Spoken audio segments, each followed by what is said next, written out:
नमस्कार दोस्तों। आज हम समझेंगे कि रूस में क्रांति कैसे हुई। हमारा आज का टॉपिक है यूरोप में समाजवाद एवं रूसी क्रांति। तो रूस की क्रांति को समझने से पहले हमें समाजवाद को समझना पड़ेगा। तो आइए हम रूस की क्रांति और समाजवाद को समझते हैं। तो देखिए, अब जो फ्रांस में क्रांति हुई ना, 1789 में फ्रांस में जब क्रांति हुई तो फ्रांस में निरंकुश राजा की सत्ता को समाप्त कर दिया गया, सामंतवाद को समाप्त कर दिया गया और फ्रांस के जो नागरिक थे उनको अभिव्यक्ति की स्वतंत्रता मिली, उनको जीवन का अधिकार मिला। फ्रांस में सामंतवाद का अंत हो गया। तो ये जो स्वतंत्रता और समानता के जो विचार आए थे फ्रांस की क्रांति से, ये पूरे यूरोप में फैल गए और पूरे यूरोप के लोगों को लगने लगा कि हमें भी राजा की निरंकुश शक्ति के खिलाफ खड़ा होना चाहिए और अपनी स्वतंत्रता की लड़ाई को लड़ना चाहिए। न केवल ये बात जनता को लग रही थी, बल्कि और भी वर्ग के जो लोग थे, जो इवन जो राजा भी थे, वो भी चाहते थे कि परिवर्तन हो, क्योंकि अब परिवर्तन अवश्यंभावी हो गया था। तो अब प्रश्न ये उठ रहा था कि सामाजिक सत्ता पर नियंत्रण किसका हो। कि ठीक है, राजतंत्र समाप्त होगा, सामंती व्यवस्था समाप्त होगी, तो कौन सी व्यवस्था आएगी। तो इस तरीके से तीन प्रकार की विचारधाराएं निकल के आती हैं। कौन सी? तीन प्रकार की। उनमें पहली विचारधारा है उदारवादी विचारधारा। कौन सी है? उदारवादी। अब देखिए, जब फ्रांस की क्रांति की शुरुआत हुई और फ्रांस में संवैधानिक राजतंत्र बना, तो फ्रांस पर किसका प्रभाव था? उदारवाद का। ये विचारधारा क्या कहती है? ये वो उदारवाद नहीं है कि बहुत उदार हृदय का व्यक्ति हो या बहुत उदार हृदय वाला शासन हो, ना ना ना, ये दूसरा उदारवाद है। ये लिबरलिज्म का हिंदी रूपांतरण है। तो खैर, समझते हैं। ये जो उदारवादी विचारधारा है, ये असल में मध्य वर्ग की राजनीतिक विचारधारा है। ये मध्य वर्ग क्या चाहता है?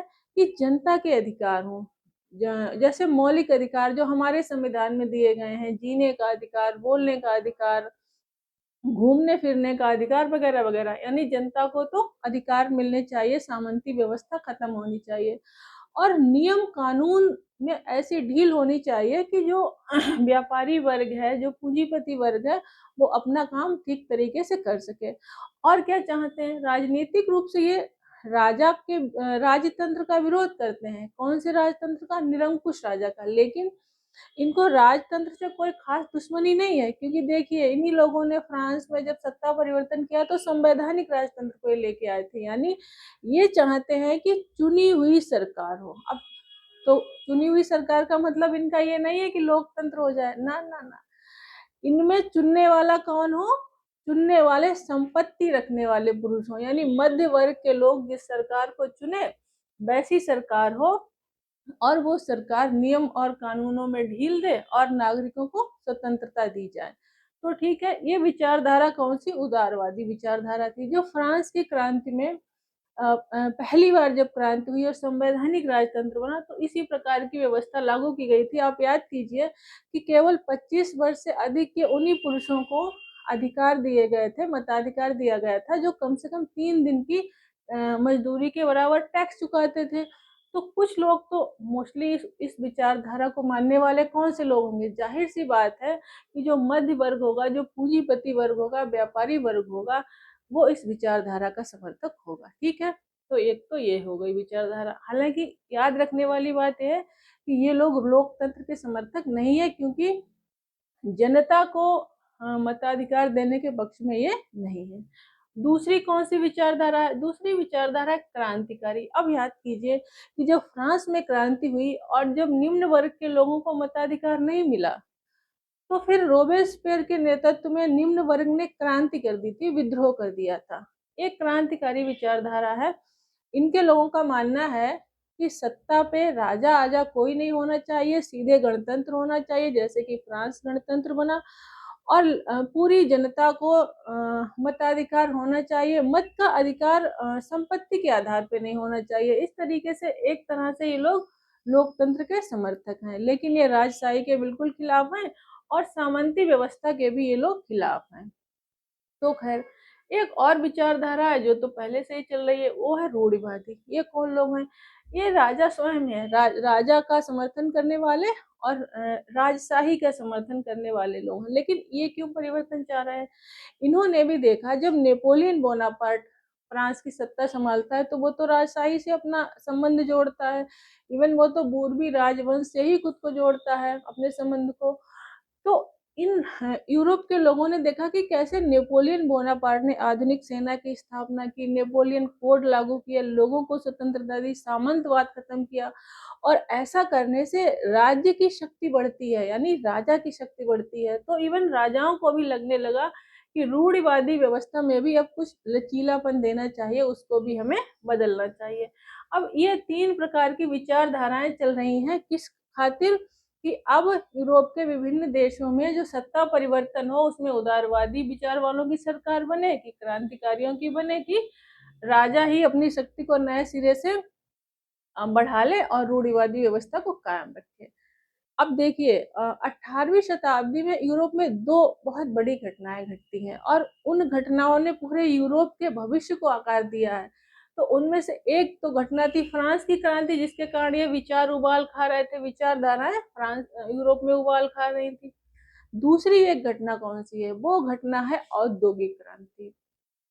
मध्य 18वीं शताब्दी में औद्योगिक क्रांति हो जाती है सबसे पहले कहाँ? इंग्लैंड में। अब जब औद्योगिक क्रांति होती है तो समाज में एक दूसरे प्रकार का विभाजन आता है, ठीक है। ये औद्योगिक समाज और सामाजिक परिवर्तन कैसे आते हैं और कैसे ये यूरोप को प्रभावित करते हैं, हम इसको समझेंगे। देखिए सबसे पहले तो इंग्लैंड में औद्योगिक क्रांति हुई। इंग्लैंड के बाद औद्योगिक क्रांति के मॉडल को बाकी देशों ने भी अपना लिया, जैसे फ्रांस ने, जर्मनी ने। तो इस औद्योगिक क्रांति के बाद क्या हुआ? इसके बाद भी समाज में देखिए जब औद्योगिक क्रांति हुई तो शहरीकरण हुआ, औद्योगिकरण हुआ, उद्योग धंधे शुरू हो गए। जब शहरीकरण हुआ तो और औद्योगिकरण हुआ तो शहर में रोजगार के अवसर बढ़े। अब गांव से बहुत सारे लोग नौकरी की खोज में शहर आ गए। शहर वो आ तो गए पर उनको वहाँ कारखानों में बहुत कम मजदूरी पे काम कराया जाता, 12-12, 15-15 घंटे काम कराया जाता। उनको छुट्टियां नहीं दी जाती और उनकी जो कार्य दशाएं थी बहुत ही खतरनाक थी। काम करते करते मजदूर बीमार पड़ जाते थे। और ये मजदूर जहाँ रहते थे वो लगभग स्लम बस्तियों जैसी बस्तियां थी। जैसे आज भी हमारे देश में क्या है ना कि दिल्ली में, गाजियाबाद में अभी भी ऐसी स्लम एरियाज हैं, ऐसी बस्तियां हैं जहाँ उत्तर प्रदेश के, बिहार के मजदूर जाके रहते हैं। एक एक कमरे में 10-10 लोग रहते हैं और बहुत कठिन परिस्थितियों में अपना जीवन जीते हैं। तो इस तरीके की स्थितियां यूरोप में भी थी। यूरोप में 2 वर्ग हो गए, एक तो उद्योगपति वर्ग हो गया जो पैसे कमा रहा है औद्योगिक क्रांति के बूते, और एक दूसरा वर्ग है जो इस औद्योगिक क्रांति में पार्टिसिपेट तो कर रहा है लेकिन जो मुनाफा हो रहा है उसका बहुत कम हिस्सा इसे मिल रहा है, बल्कि ये किसी तरीके से जीवित रह पा रहा है, इतना ही कमा पाता है। तो अब ये लोग उद्योगपति क्या चाहते हैं? ये चाहते हैं कि उदारवादी शासन और नियमों में, कानूनों में ढील हो, हमारे हिसाब से सरकार बने और सरकार हमारा क्या करे? सपोर्ट करे। और ये मजदूर वर्ग है, ये चाहते हैं कि सरकार हमारे हितों का समर्थन करे, हमारे काम के घंटे निश्चित होने चाहिए, हमारे लिए न्यूनतम मजदूरी होनी चाहिए। तो ये जो अलग अलग वर्ग बन गए, ये फिर से औद्योगिक, अभी तक कौन से वर्ग थे? अभी तक एक सामंती वर्ग था और एक किसानों का वर्ग था। औद्योगिक क्रांति से एक अलग तरीके का वर्ग विभाजन हुआ। एक तरफ उद्योगपति हो गए और दूसरी तरफ हो गए मजदूर। अब मजदूरों की अपनी तरीके की समस्याएं हैं। जब कभी मंदी आती है, मांग कम हो जाती है वस्तुओं की, तो मजदूर बेरोजगार हो जाते हैं, तो बेरोजगारी में उनकी और ज्यादा समस्याएं हैं। अब अलग अलग राजनीतिक विचारधाराओं के खिलाफ ये मजदूर और उद्योगपति अपनी राजनीतिक गोलबंदी करने लगे। ये क्या होता है कि मान लीजिए कोई ऐसी पार्टी है जो मजदूरों के हितों का समर्थन करेगी तो मजदूर उसके उसमें शामिल हो जाएंगे, जो उद्योगपतियों के हितों का समर्थन करेगी तो उद्योगपति उसमें शामिल हो जाएंगे। तो ये चीजें यूरोप में अब चल रही हैं। तो राजनीतिक गोलबंदी भी शुरू हो गई है। अच्छा, औद्योगिक क्रांति के बाद यूरोप का के जो हालात हैं वो क्रांतिकारी तरीके से समाज बदल रहा है। लेकिन एक और घटना घटती है। वो घटना क्या है?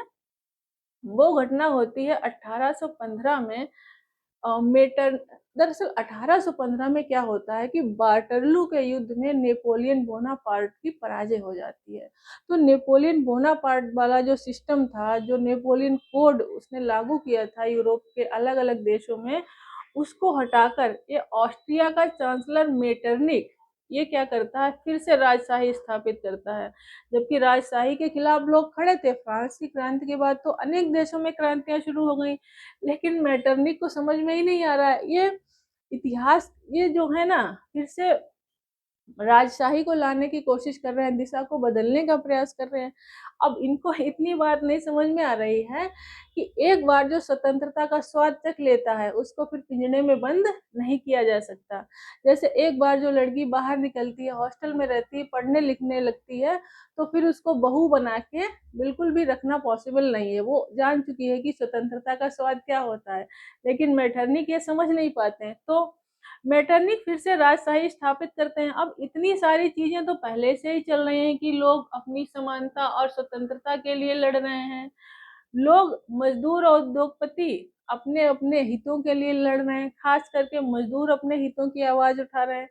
ऊपर से ये साहब जो है मेटरनिक ये राजशाही लेके आते हैं, तो जनता याद करती है कि तो फिर से वही सामंती व्यवस्था लागू होगी और फिर से निरंकुश राजा आ जाएंगे, हमारा शोषण करेंगे। तो ये जो जनता है ना, वो इस राजशाही का का विरोध करने लगती है। और इस राजशाही के विरोध में क्रांतिकारियों द्वारा राजाओं के तख्ता पलट का प्रयास होता है। इतने बड़े लेवल पे मेटरनिक की इस योजना का के इस कार्य का विरोध होता है कि राजाओं के तख्ता पलट की, जिनको मेटरनिक ने बिठाया था, उनके तख्ता पलट की कोशिश होने लगती है। और इटली के जो मेजनी थे, मेजनी का बहुत ही फेमस व्यक्तित्व है। भारत के भी कई क्रांतिकारी जिनमें भगत सिंह भी शामिल है, मेजनी के विचारों से बहुत प्रभावित रहे हैं। तो इटली के जो मेजनी है ना, उन्होंने भी इटली में तख्ता पलट की कोशिश की राजशाही के खिलाफ।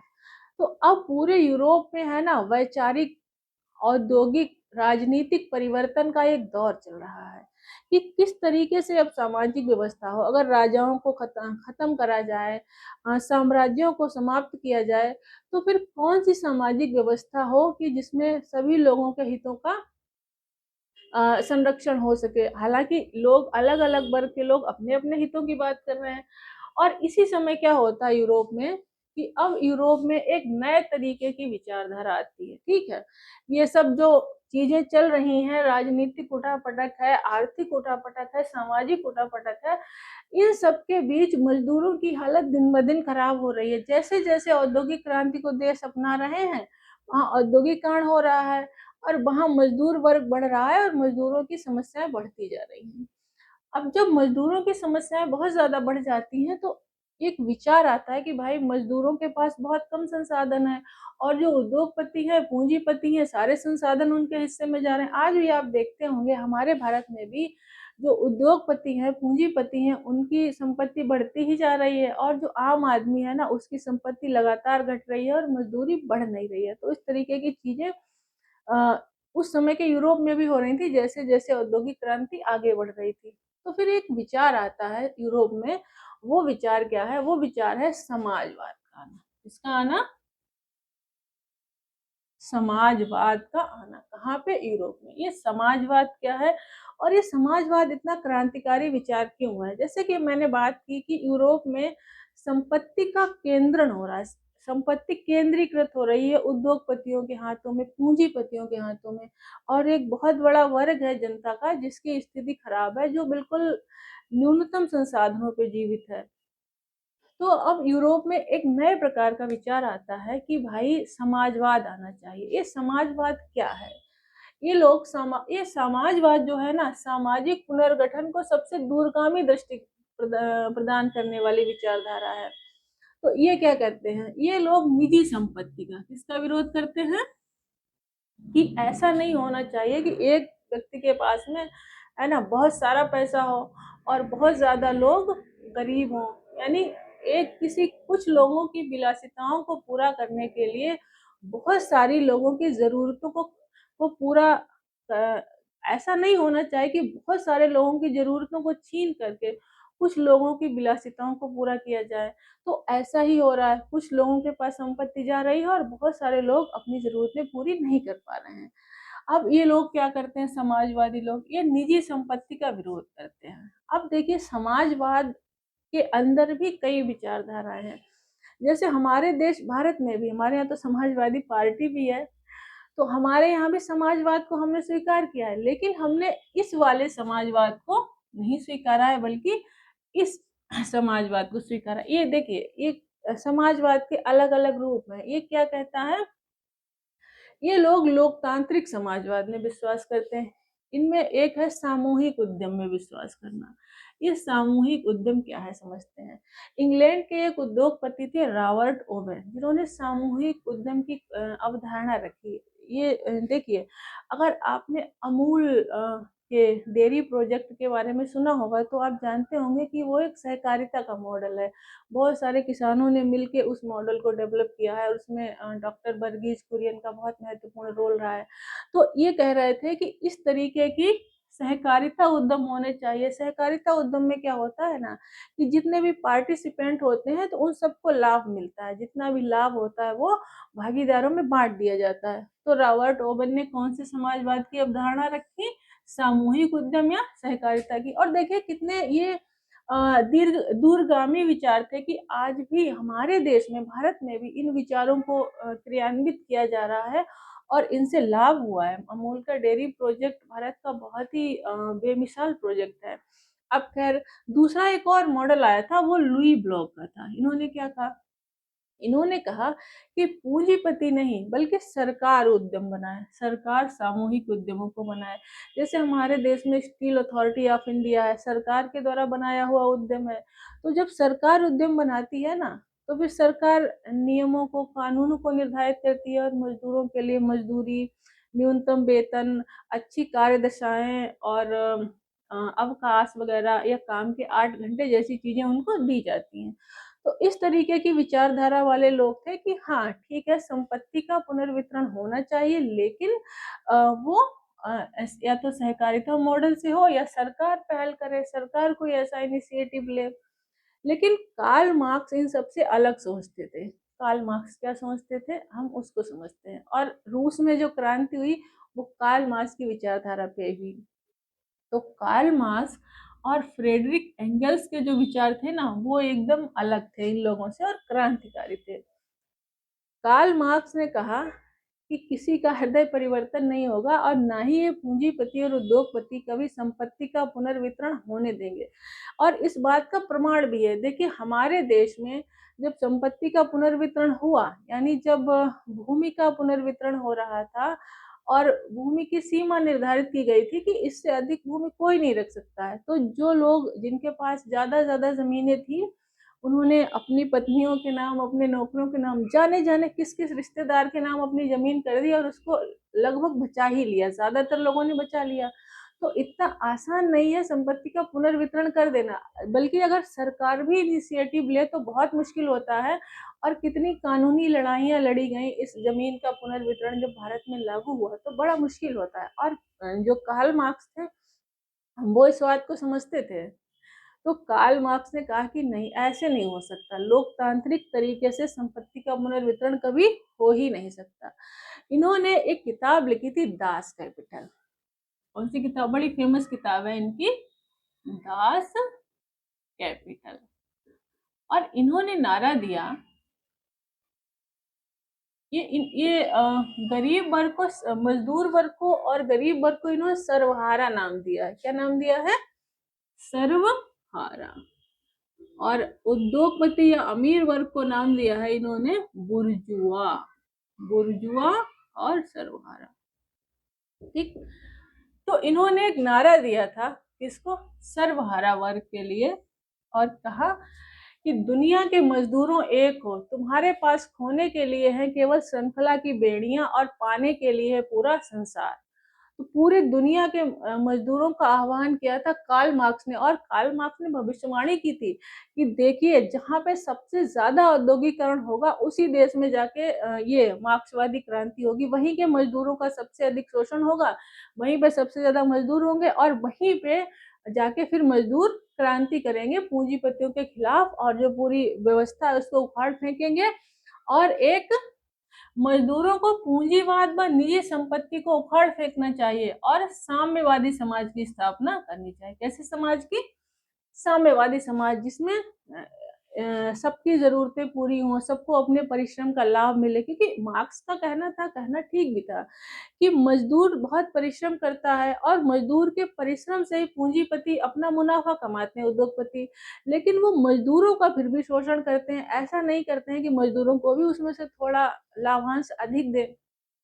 हालाँकि आजकल कुछ पूँजीपति ऐसा करने भी लगे हैं, पर मोस्टली ऐसा नहीं ही करते हैं, बल्कि वो मज़दूरों का शोषण करते हैं और उनको जब भी मन करता है तो निकाल भी देते हैं। बहुत ज़्यादा छँटनी चलती है ना आजकल, आपने सुना होगा कि बहुत सारी ऐसी कंपनियाँ हैं जो अपने मज़दूरों की छँटनी कर रही हैं। इस तरीके की चीज़ें चल रही थी और इन्हीं आधार पे कार्ल मार्क्स ने दुनिया के मज़दूरों को एक होने के लिए आह्वान किया और नारा दिया। और किसकी कल्पना की थी? साम्यवादी समाज की कल्पना की। लेकिन देखिए, अब तो इस तरीके से जब चीज़ें हुई और मज़दूरों को लगा ये तो बहुत अच्छा विचार है, और वाक़ई में समाजवाद का जो विचार है वो है ही इतना प्रेरित करने वाला, क्योंकि कितना अच्छा हो कि जब सबकी न्यूनतम ज़रूरतें पूरी हों, कम से कम रोटी, कपड़ा, मकान, शिक्षा, स्वास्थ्य जैसी सुविधाएँ सभी लोगों के पास हो, तो ऐसा ही समाज जीने लायक होता है, बल्कि ऐसा ही समाज को होना चाहिए। तो विचारधारा तो मार्क्स की बहुत अच्छी थी। और इस विचारधारा की तरफ बहुत सारे कवि, बहुत सारे लेखक भी खींचे चले हैं, उनको भी ये बहुत ही विचारधारा ने बहुत प्रेरित किया। भारत के भी कई लेखकों को इस विचारधारा ने प्रेरित किया, बल्कि भारत के तो एक कवि हैं, उन्होंने लिखा भी है, उन्होंने दलित जातियों के लिए लिखा है कि दिल ने कहा दलित माँओं के सब बच्चे अब बागी होंगे, अग्निपुत्र होंगे वे अंतिम विप्लव में सहभागी होंगे। यानी उनके अनुसार कि जिसका भी शोषण हो रहा है उसको क्या करना चाहिए? विप्लव करना चाहिए, उसको क्रांति करनी चाहिए, शोषण का विरोध करना चाहिए। तो इतनी अच्छी ये विचारधारा कार्ल मार्क्स ने दी थी, लेकिन इसमें समस्या कहाँ थी कि ये हिंसक क्रांति का सपोर्ट करते हैं। तो हमारे देश में, भारत में क्या हुआ? हमारे देश में हमारा तो देश गांधी का देश है ना, बुद्ध का देश है। हमको तो हिंसा पसंद नहीं है। इसीलिए हमारे देश में जो नक्सलवादी है ना, नक्सलवादी भी कार्ल मार्क्स की विचारधारा को मानते हैं। तो हम लोग नक्सलवाद का भी विरोध करते हैं, क्योंकि वो देश के लिए एक सुरक्षात्मक चुनौती है, सुरक्षा चुनौती है। तो हम लोगों ने क्या करा कि हमने लोकतांत्रिक समाजवाद के ढांचे को अपनाया और उसके आधार पे हमने अपनी व्यवस्था को बनाया। तो ख़ैर, अब कार्ल मार्क्स चिल्लाते रह गए कि भाई दुनिया के मज़दूरों एक हो और एक हो के क्रांति करो, लेकिन कहीं क्रांति नहीं हुई। पर ऐसा नहीं है कि क्रांति नहीं हुई तो कोई बदलाव नहीं आया, बल्कि बहुत सारे बदलाव आए। आइए हम उन बदलावों को समझते हैं। वो बदलाव कैसे आए? अब धीरे-धीरे समाजवाद के लिए समर्थन शुरू हो गया। बहुत सारे जो लोग थे यूरोप के, वो समाजवादी विचारधारा के समर्थन में आने लगे। और 1870 तक यूरोप में विचारधारा खूब फैल गई। इन्होंने द्वितीय इंटरनेशनल नाम से अपनी एक संस्था भी बनाई। द्वितीय इंटरनेशनल नाम से एक संस्था थी जो समाजवादी विचारधारा का प्रचार प्रसार करती थी। और जर्मनी की एक राजनीतिक पार्टी थी, उसके साथ में ट्रेड यूनियंस के बहुत संबंध अच्छे बने। ट्रेड यूनियन ने अ, मजदूरों ने मिलके ट्रेड यूनियंस बनाई, मजदूर संगठन बनाए, और इन संगठनों ने फिर राजनीतिक पार्टियों का समर्थन करना शुरू किया और अपने हितों की मांग रखी। ठीक है? तो ब्रिटेन में तो एक पार्टी बन गई थी, लेबर पार्टी, और ब्रिटेन में ये लेबर पार्टी आज भी एग्जिस्ट करती है, इसके प्रधानमंत्री बनते हैं। अच्छा, फ्रांस में सोशलिस्ट पार्टी बन गई, इन लोगों ने अपनी एक पार्टी बनाई। ठीक है? अब जब ये पार्टियां बनी और संगठन बने, तो ये जो समाजवादी विचारधारा वाले लोग थे, ये सरकार में शामिल हो गए। जब ये सरकार में शामिल हुए तो इन्होंने मजदूरों के हितों के लिए कानून बनवाए, जैसे काम के 8 घंटे हो, न्यूनतम मजदूरी फिक्स हो, जब कभी क्रिसमस डे हो, होली हो, दिवाली हो, ईद हो, तो मजदूरों को भी छुट्टी दी जाए। तो इस तरीके की व्यवस्थाएं इन पार्टियों ने ऐसे कानून बनाए और अपने यहाँ के लोगों के लिए करा ली। और तो इसलिए मजदूरों का ज्यादा शोषण नहीं हुआ और वो क्रांति के लिए तैयार ही नहीं हुए। दूसरा क्या हुआ कि यूरोप के ज़्यादातर देशों के उपनिवेश हुआ करते थे, तो उपनिवेशों से ये लोग संसाधन लूट-लूट के लाते थे। तो उपनिवेशों से लाई हुई कुछ संपत्ति को इन्होंने अपनी भी आम आदमी, अपनी आम जनता को भी दे दिया, तो जनता खुश हो गई, जनता को न्यूनतम ज़रूरतें पूरी हो गई। अब इसलिए यूरोप के किसी भी देश में ये समाजवादी क्रांति हुई ही नहीं, बल्कि जो सबसे औद्योगिक देश थे, इंग्लैंड था, वहाँ तो बिल्कुल भी नहीं हुई। तब फिर तो अब जाके ये समाजवादी क्रांति होती कहाँ है?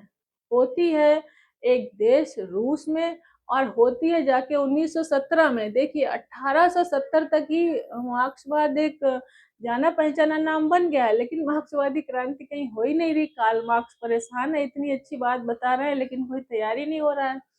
तो खैर, ये समाजवाद का विचार इस तरीके से यूरोप में फैलता है, और यूरोप के बहुत बड़े वर्ग को लगता है कि हाँ, संपत्ति का अगर औद्योगिक क्रांति के बाद संपत्ति का ऐसे ही संकेंद्रण होता रहा पूंजीपतियों के बाद उद्योगपतियों के पास, तो एक बहुत बड़ा वर्ग तो बहुत गरीब हो जाएगा, उसका बड़ा शोषण होगा, मजदूरों की तो कोई सुनने ही वाला नहीं होगा। तो ये बात ठीक थी कि हाँ भाई, समाजवादी विचारधारा को आगे बढ़ाना चाहिए, और उसका प्रचार प्रसार हुआ यूरोप में। पर यूरोप के किसी भी देश में 1917 से पहले तक क्रांति नहीं हुई। 1917 में जाके रूस में क्रांति हुई, जहाँ औद्योगिकरण सबसे कम था। अब कार्ल मार्क्स को लगता था कि जहाँ औद्योगिकरण सबसे अधिक होगा वहां होगी, लेकिन ऐसा नहीं हुआ, बल्कि रूस में अभी तक यूरोप के बाकी देशों की तुलना में औद्योगिकरण कम था, और फिर भी वहां औद्योगिक क्रांति हो गई। पर आज के इस चैप्टर में हम इतना ही समझेंगे। रूस की क्रांति को, 1917 की क्रांति को हम अगले दिन समझेंगे। तो खैर, आज के लिए इतना ही। धन्यवाद।